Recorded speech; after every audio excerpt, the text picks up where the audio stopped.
stage the brilliant Nicholas de Santo! Enjoy that.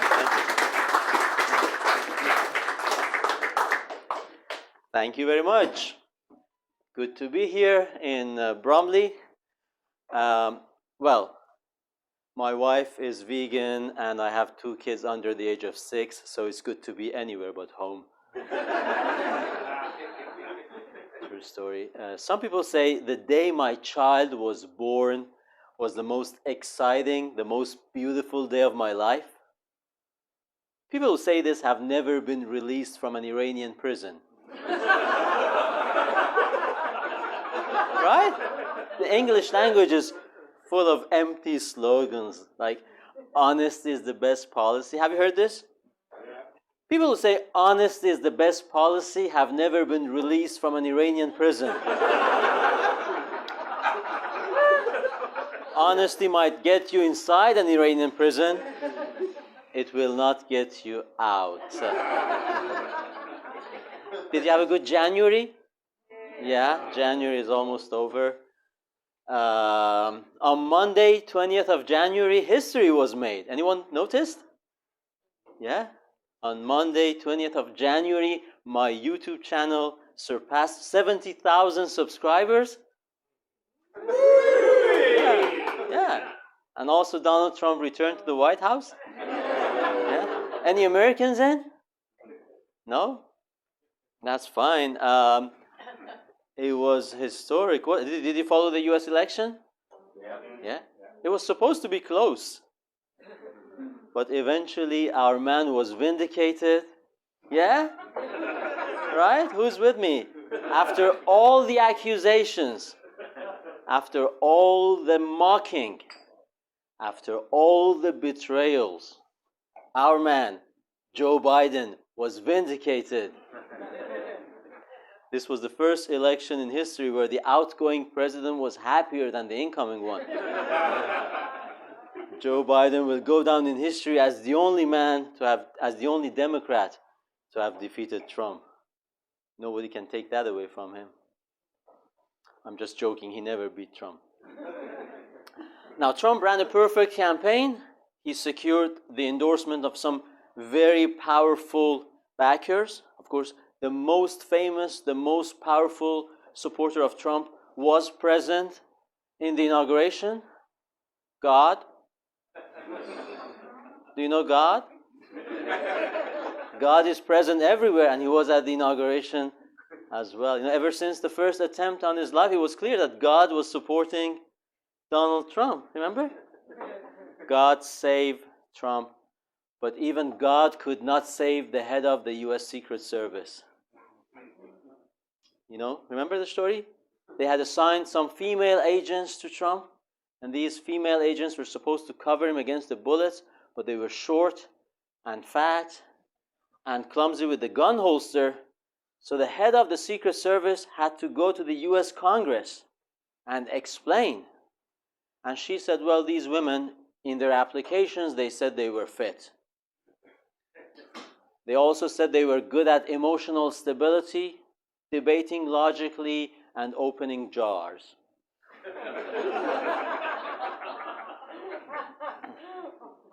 I'm just joking. Sometimes women can open jars. Yeah. But Kamala, on the other hand, she ran a terrible campaign. You know, at one point, they broke world record for Zoom meetings. Did you hear that? Basically, her team organized a Zoom meeting between Kamala and 100,000 white women. They called the event Karens for Kamala. What were they thinking? They thought, okay, let's amplify Kamala's charm and personability by tapping into the charm and personability of Karens. You know, our candidate has been wrongly accused of being obnoxious, superficial, and self-entitled. To prove that wrong, here's the endorsement of 100,000 Karens. That was crazy, wasn't it? And now Hillary Clinton was at the inauguration. This is all specially made for you. Do you like topical comedy? Yeah? Yeah? Fresh from the oven, or from the depths of my brain, or whatever. Hillary Clinton was there. Hillary was, of course, the first Democratic candidate, the first woman to lose to Trump. And then she wrote a book, and the book was called What Happened. Did you buy this? It can be a good Valentine's Day gift. It's coming up. I wouldn't recommend it. Well, New York Times would recommend it. They called it a feminist manifesto. In this book called What Happened, Hillary explained that she lost to Trump because white women gave in to the persuasion from their male family members and voted for Trump. That's in the book. I mean, don't you just hate it when a feminist candidate cannot smash the glass ceiling because of all these millions of stupid, impressionable women standing in her way? Right? It's a tragedy, isn't it? Now, of course, last American joke, I promise. I must say, you guys have handled it better than the people in Camden. 70,000 fans, none of them in Camden. That's why I'm here. So, Democrats have must now reorganize and rebuild. Until recently, their frontrunner for 2028 was California Governor Gavin Newsom. But after Los Angeles fires, Gavin Newsom has dropped in second place, slightly behind Luigi Mangione. Somebody knows what I'm talking about. Luigi Mangione was the guy who murdered the CEO of a health insurance company in December. Can you believe these Democrats? Can you believe part of the Democratic base reveres and adores this scumbag lowlife loser? And the rest of them like Luigi Mangione? What's going on? By the way, how cool is my accent? That was not the funny part. No, I chose to learn English with an American accent because I wanted to sound cool. Don't laugh at that. No, the plan initially worked. I was born in Italy, and the Italians were like, yeah, we get it. Americans saved us in the World War and protected us in the Cold War. E tu sei cool, sei veramente cool, sei proprio cool. And then I moved to Germany. And the Germans were like, yeah, we get it. Americans saved us in the World War and protected us in the Cold War. Und du bist cool. Voll cool. Total cool. Eigentlich bist du sehr cool. And then I moved to Britain.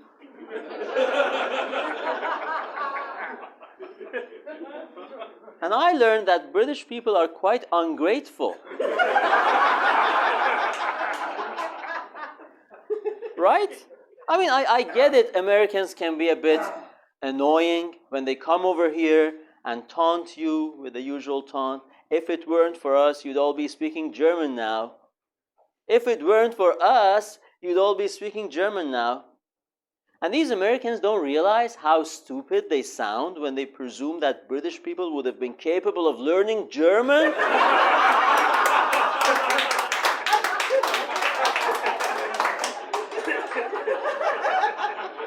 What are they on about? Nobody expected you to learn German, not even the Nazis expected you to learn German. In fact, every World War II movie I've watched, the Nazis already speak very good English.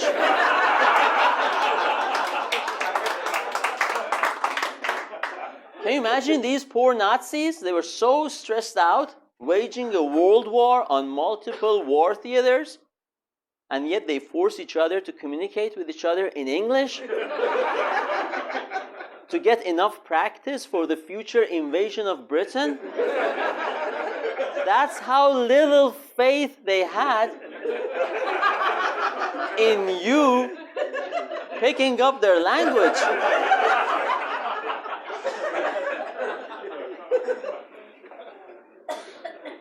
Speaking German. Of course, I speak German.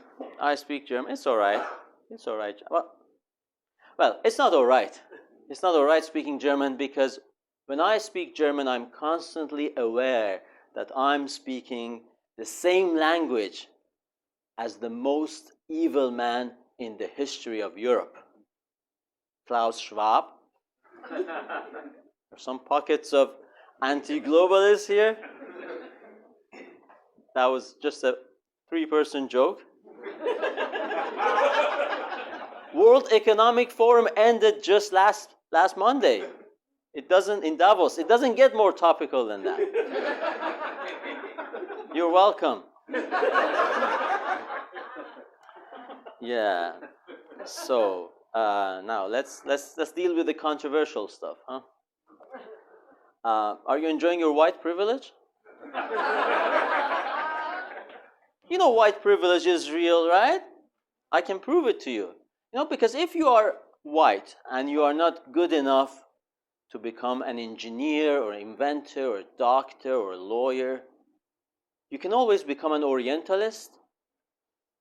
Have you thought about that?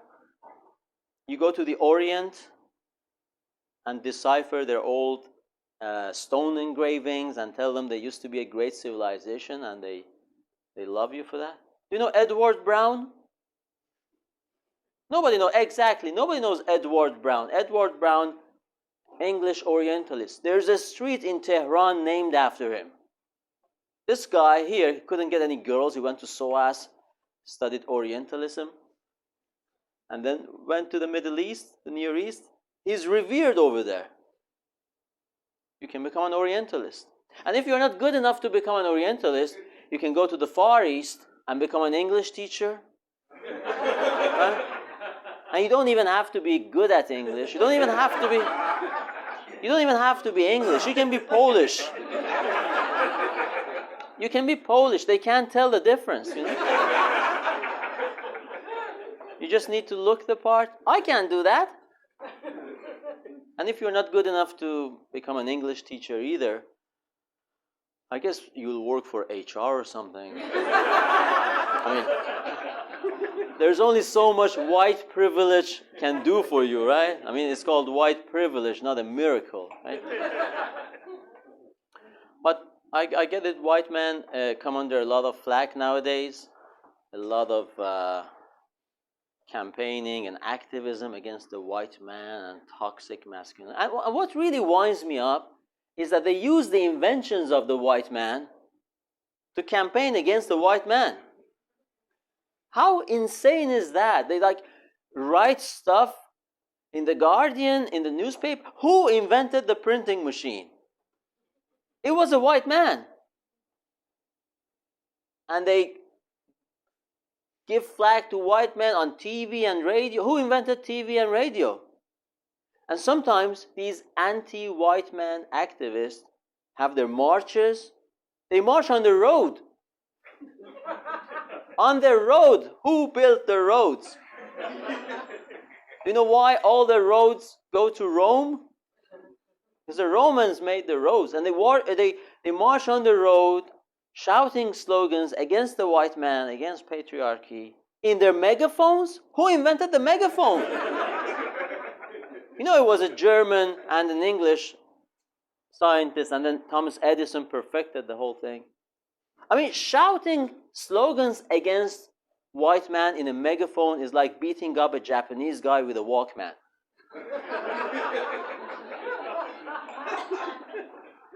Do you remember Walkman? I used to have a Walkman. Would you believe it? I know I look young, but that's again because of the inventions of the white man, cosmetics and medicine. We all look, and you know, the reason these anti-white man activists have so much time on their hands is because of the dishwasher and the toaster and the fridge and the washing machine. They wouldn't have had time to sit on their bums thinking about their victimization if they had to take the laundry to the river. Right? It's all thanks to the white man. And then in America they came with this idea of defunding the police to combat white supremacy. I think if you want to combat white supremacy, you must defund schools. Because when you go to school, you learn that the white man is kind of supreme. Did you go to school? I went to school. I went to school in Iran, not even a white country, you know. And I learned that white man was superior. You know, Iranians are not exactly white, but they are not also not white. So we spend a lot of time and money on Ancestry.com.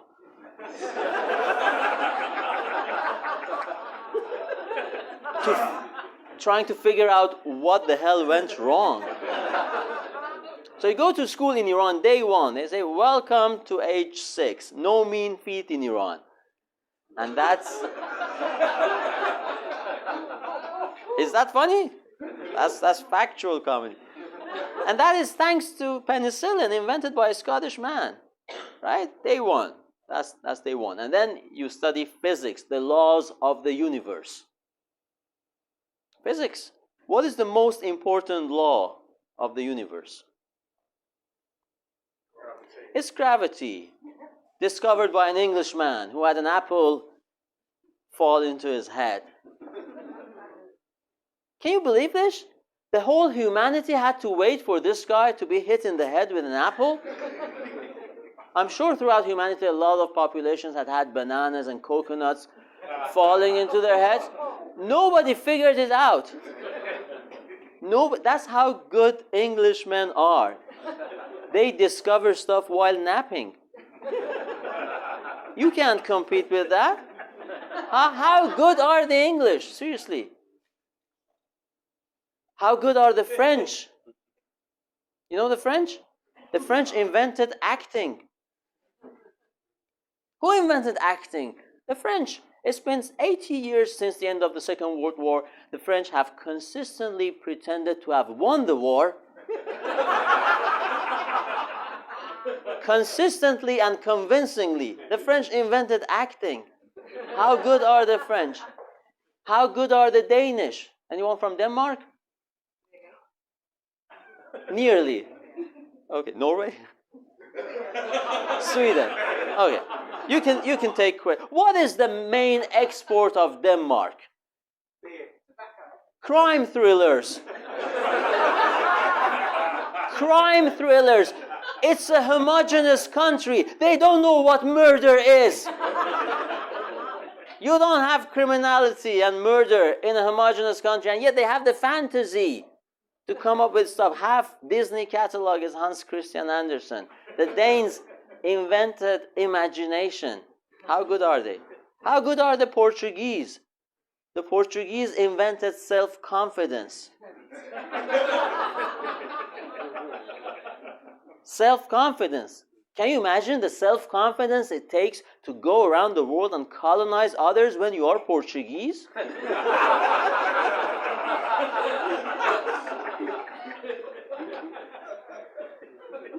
Yeah, it's true. These are all things made by the white man. And now we have a lot of wokeism going around. Did you watch Paris Olympics? Paris Olympics had a slogan. You know what the slogan was? What the motto of Paris Olympics was? Gender parity. And Paris Olympics will go down in history as the games where two biological men beat the living life out of all women on their way. So in the closing ceremony, the head of the International Olympic Committee came out and said, "We believe in women's rights, but we believe even more in irony."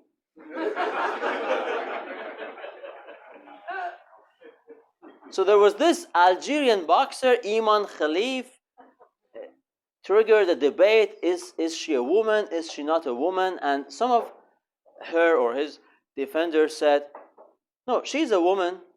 Okay, XY chromosomes, but she is a woman because she's got a vagina. Vagina doesn't make you a woman. This is not 2021.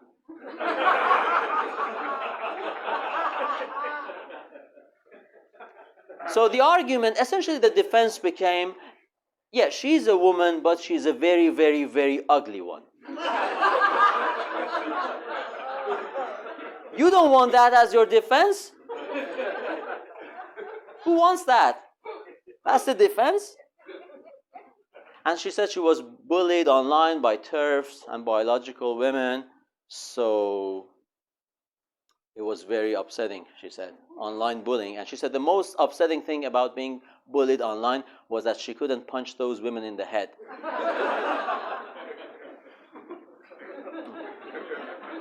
So wokeism is a problem, you know. Miss Netherlands was transgender last year. Did you hear the news? This was historic, right? For the first time in history, Dutch men are saying, I'd rather have sex with my own wife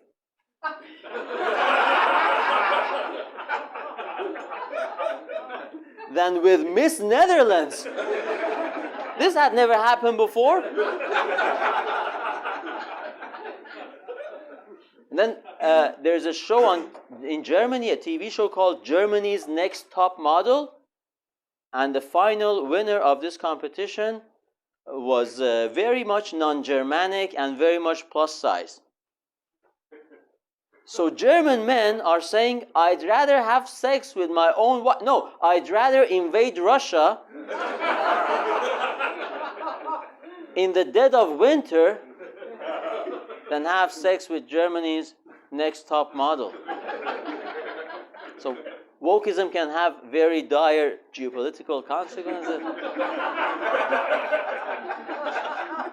And then, not happy with that, this year they had a Miss Germany who was not even born in, she was Iranian, born in Iran, 39 years old, already a mother, and not very easy on the eye.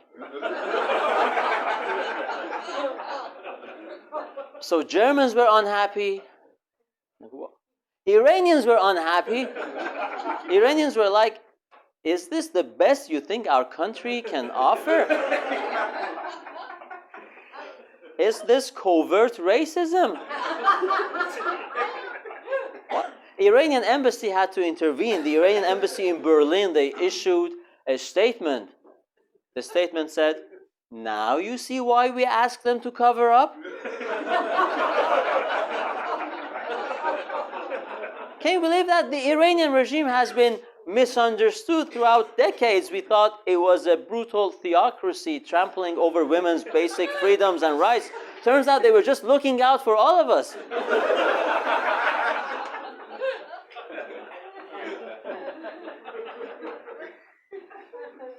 Yeah, so that's wokeness for you guys.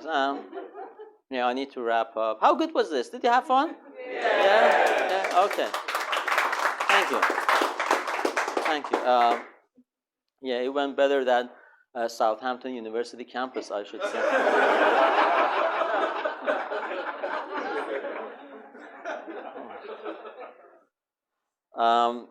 I wish I could do this in my country of birth, Italy, but unfortunately we don't have stand-up down there, mainly because the weather is nice outside.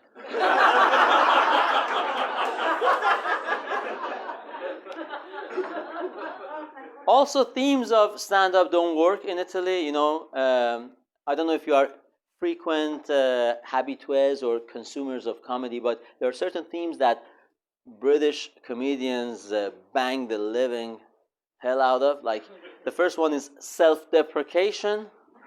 British comics talk about, oh, I'm such a loser, my life's a mess, and all that. Italians don't fancy self-deprecation. Italians have been consistently pleased with themselves.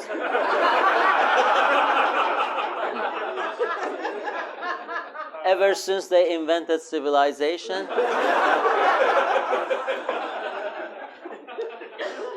British comics talk about their problems with alcohol. Italians don't get alcohol abuse jokes. They drink much less than the Brits. The reason is that Italians need less alcohol to find each other attractive. British comics talk about their problems with the other sex, like I can't talk to girls, I can't pull girls. Can you imagine if I went on stage in Italy and told them I couldn't pull girls? That wouldn't make me funny, that would make me a national disgrace.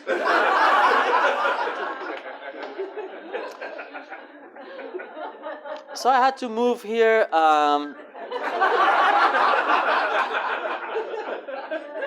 A bit too strong, that laugh, for my liking, but I had to move. Oh, no, I like it here. They say the British have the best sense of humor, and this is true when you think about it. You know why? If my country also had won both world wars and was still smaller and poorer than Germany,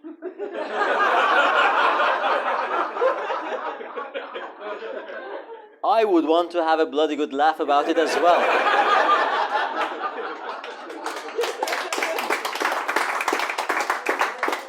That's self-deprecation. Italians don't get it. They wouldn't get it. Ladies and gentlemen, you have been a great crowd. I have been, save any surprises, the funniest Italian Iranian of the night. Thank you.